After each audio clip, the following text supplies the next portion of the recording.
Hola, buen día. Dentro de este material auditivo, como parte de la materia de Taller de Escritura 2 de la licenciatura en Medios Audiovisuales en la Universidad Autónoma de Baja California, vamos a hablar de el monólogo.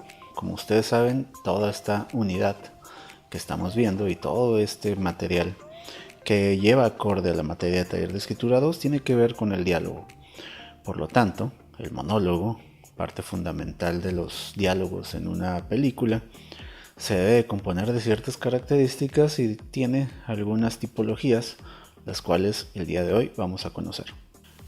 Primeramente, el monólogo se define como el discurso de una persona donde el personaje que habla no se dirige directamente a un interlocutor con el propósito de obtener una respuesta, distinguiéndose así del diálogo por la ausencia de intercambio verbal y por la importante extensión del parlamento, separable del contexto dialógico.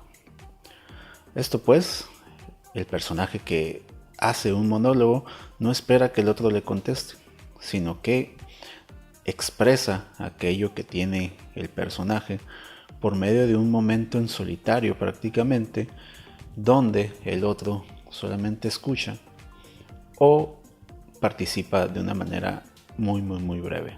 It is literally impossible to be a woman. You are so beautiful and so smart, and it kills me that you don't think you're good enough. Como características propias podemos encontrar que suele ser percibido como poco verosímil, por lo que en algunos determinados tipos de texto se reducen a algunos usos indispensables. El monólogo es una de las partes más complejas de escribir dentro de los diálogos, ya que tiene esta cualidad de ser poco realista, en donde un personaje habla y habla y habla y el otro solamente escucha. Pero como en todos los diálogos de una película, el monólogo debe de estar ahí de una manera no arbitraria, sino colocado para dar alguna información importante, ya sea del comportamiento del personaje, de lo que puede ser la trama, o información que al espectador le conviene interesarse para que la película tenga una mayor verosimilitud. A veces suele considerarse estático para una parte de la audiencia, por ello hay que cuidar mucho su puesta en escena. ¿A qué se refiere esto? Cuando el diálogo se extiende muchísimo, como es la característica principal de un monólogo, el personaje generalmente puede estar solamente sentado o puede estar parado en un solo lugar. A esto hay que añadir en el formato del guión algunas acotaciones o acciones en medio de este diálogo para que haya más movilidad del personaje y la cámara pueda jugar con diferentes formas de comunicar por medio de la imagen y no dejarlo solamente a una cabeza parlante. Muy bien, hijo, muy cansado, pero el avión era grande, bonito. Haz de cuenta el que te regaló tu mamá. El monólogo también revela rasgos dialógicos. Por ejemplo, cuando el personaje evalúa su situación dirigiéndose a un interlocutor imaginario. Aquí podemos poner de ejemplo a la serie televisiva Malcolm, donde su personaje, el principal, Malcolm, el del medio, se dirige a la cámara para decir algún diálogo que revela mucho de su personalidad. El cumpleaños de papá no estuvo tan mal al final. Le dimos una rasuradora nueva, comimos pastel cortado con cuchillo y mamá prometió que ya no volvería a gritar. Estos monólogos tienen tipologías que se clasifican según la función dramática y estas pueden ser: técnico. Es un relato en el que el personaje presenta acontecimientos pasados o que no pueden representarse directamente. Aquí hay que tener en cuenta que cuando uno presenta una película, presenta un argumento, el cual dentro del mismo se dará a conocer la historia del personaje. Nosotros sabemos que si una película comienza con un personaje de 30 años, sabemos que vivió 30 años antes de dar comienzo a la película.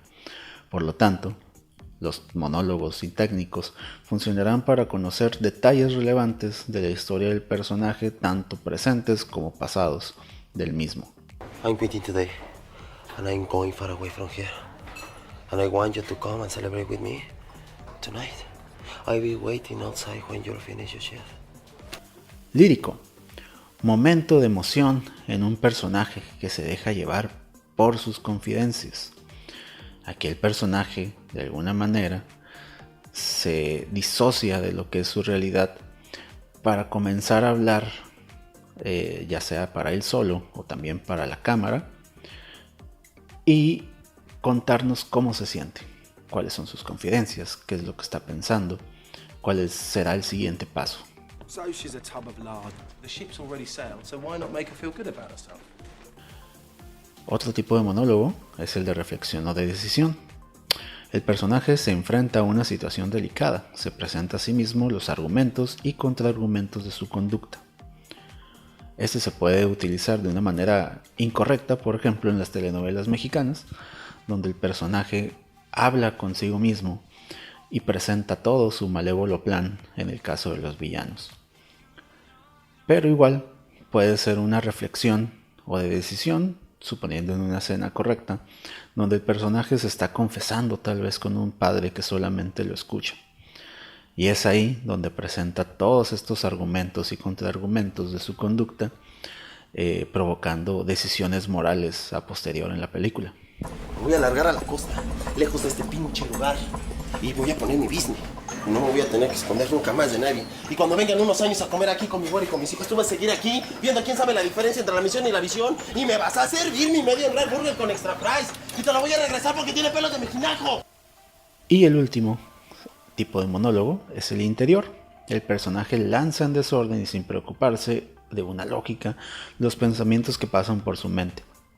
Suelen ser fragmentos de frases, oraciones inconclusas. Con ello, se suele buscar mostrar el desorden emotivo o cognitivo de su conciencia. Creo que uno de los mayores exponentes de los monólogos interiores dentro de la filmografía mexicana es Cantinflas, el cual, como dice esta descripción, lanza sin ningún tipo de orden y sin preocuparse de lógica pensamientos totalmente aleatorios que pasan por su cabeza. Pero, de alguna manera, nos habla mucho de lo que es su personaje. ¿Cómo compara usted la dinamita con el átomo? Si el átomo son partículas indiferentes, ¿verdad? Que al rozarse vienen haciendo una fuerza que pudiéramos llamar más bien porque, mire usted, son cositas pequeñísimas, ¿verdad? Que una vez conjuntas es la palabra lo dice, la apotología de la palabra. Por ejemplo, dinamita. ¿La qué? Apotología de la palabra, dinamita. Tiene usted la dinésima parte de la mitad de la partícula del átomo. Otro tipo de monólogo que se utiliza muchísimo en el teatro es el soliloquio. El soliloquio es un discurso que una persona mantiene consigo misma. Gracias a él, el personaje puede exteriorizar mediante una convención teatral lo que de otro modo se mantendría en el desconocimiento del espectador. Se puede dar en momentos de búsqueda de sí mismo y revela al espectador el alma o el subconsciente del personaje de manera mucho más clara que el monólogo interior. Son monólogos internos que el personaje se habla, ya sea a manera de espejo o ya sea con una cámara enfrente o con cualquier oportunidad para de alguna manera darnos a conocer qué es lo que piensa, qué es lo que siente y qué es lo que hará. You have to never get old.